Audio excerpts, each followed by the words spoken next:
It was never meant to be real. Just a video, just a story, just a warning. But what Eminem created in Like Toy Soldiers would become a chilling prophecy.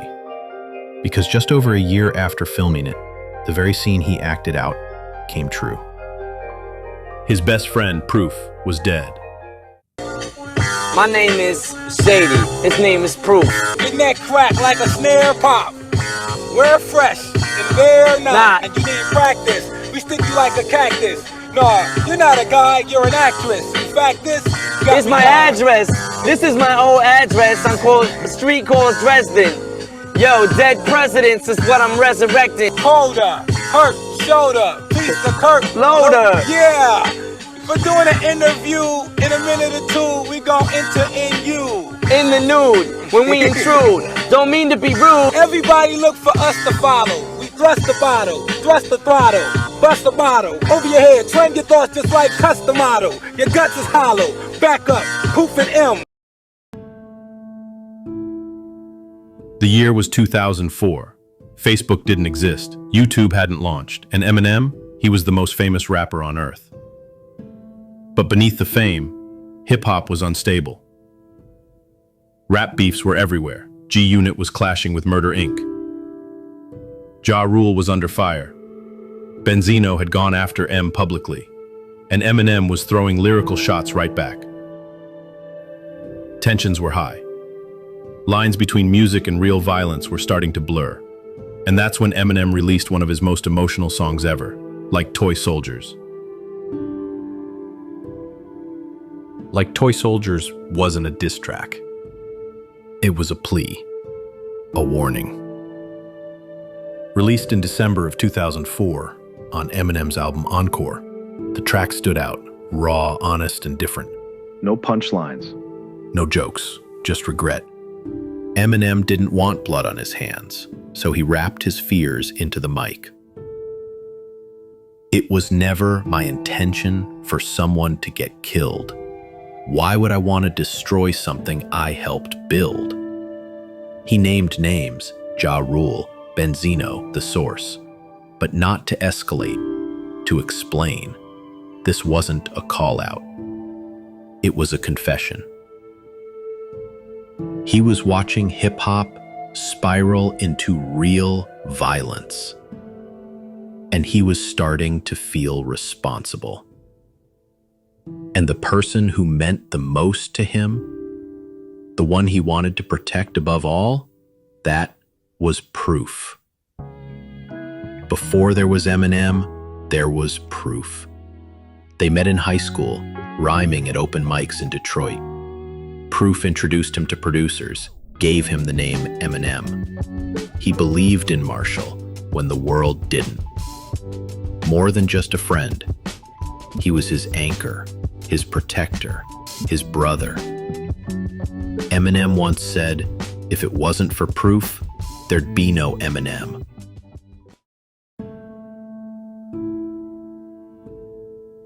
In the Like Toy Soldiers music video, Eminem tried to show the danger of letting rap beef go too far.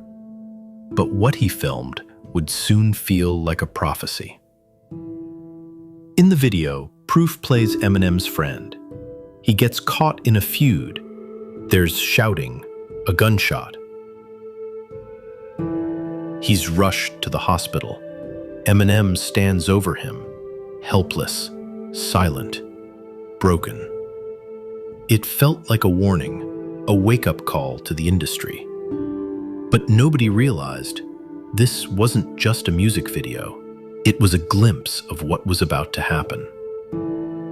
1 year, 4 months, 4 days. That's how long it took for fiction to become reality. On April 11th, 2006, Proof was at the CCC Club in Detroit. A late-night argument. Tension rising. Gunshots rang out. Proof was shot twice, once in the chest, once in the head. He died instantly, at just 32 years old. The same man who died in Eminem's video had now died in real life. It wasn't a metaphor anymore. It was real. Proof's death wasn't caused by rap beef. It wasn't because of lyrics or a diss track or some long-standing feud. It happened during an argument over a pool game in a nightclub. No cameras, no stage, just egos, anger, and one fatal moment. But to Eminem, it didn't matter whether it was rap beef or not. It was still senseless violence, another brother gone, another black man murdered in Detroit. And this time, it was his brother. Eminem collapsed, not physically, but emotionally. He disappeared from the public eye. No albums, no interviews, no D12 tours, just silence. And behind that silence, pills. Eminem later admitted he spiraled into heavy drug use, painkillers, sleeping pills, anything to numb it. He said, "When Proof died, I died with him." The man who once roared through the mic with rage now sat alone in silence, empty, numb, broken. Because when Proof was killed, Eminem didn't just lose his friend. He lost the only person who ever truly believed in him. Before the fame, before the money, before the world ever called him a legend. For a long time, Eminem didn't speak. But when he finally did, he spoke through music. And what came out wasn't rage. It wasn't clever punchlines. It was heartbreak. In 2010, he released You're Never Over, a tribute track from his recovery album. The song was dedicated entirely to Proof. If Proof could see me now, I know he'd be proud. Somewhere in me deep down, there's something in me he found that made him believe in me. Now no one can beat me now. In the final verse, M breaks down. The days that I can't sleep, I can't imagine what life would be like without you. You could hear it in his voice. This wasn't just another song, it was therapy. And then there was Difficult, a raw, unreleased track that leaked online. The lyrics were stripped of all ego. No Marshall Mathers, no Slim Shady, just Marshall, the grieving best friend. He rapped, "You were like a backbone, the closest thing I had to a dad. And again, I never had a friend like you." These weren't bars made for radio. They were confessions. They were eulogies. Proof was the one person who had always kept Eminem grounded, the only one who saw the real him, behind the anger, behind the fame, behind the mask. Without Proof, Eminem lost his balance, his compass, his sanity. But in these songs, you can feel him reaching, not just for healing, but to keep Proof's memory alive. Before the world knew Eminem, Proof already did. Long before the awards, before the charts, before the world called him a GOAT, Proof believed in Marshall Mathers when no one else did. He gave Eminem the confidence to keep going. He introduced him to producers. He brought him to open mics. He stood by him when the world laughed. Proof was more than a friend. He was a mentor, a protector, a brother. And he wasn't just loyal, he was a lyrical genius. Underground heads knew Proof could battle anybody, freestyle for hours. Bar for bar, he was dangerous. Eminem said it himself. If it wasn't for Proof, there'd be no Eminem. And that's not just a quote, that's the truth. Proof helped build something legendary. Not just D12, not just the Detroit scene, but one of the most important voices in hip-hop history.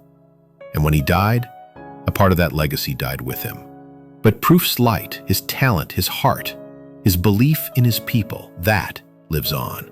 Every time Eminem steps on stage, every time we listen to D12, every time a Detroit rapper picks up a mic, that's Proof's legacy.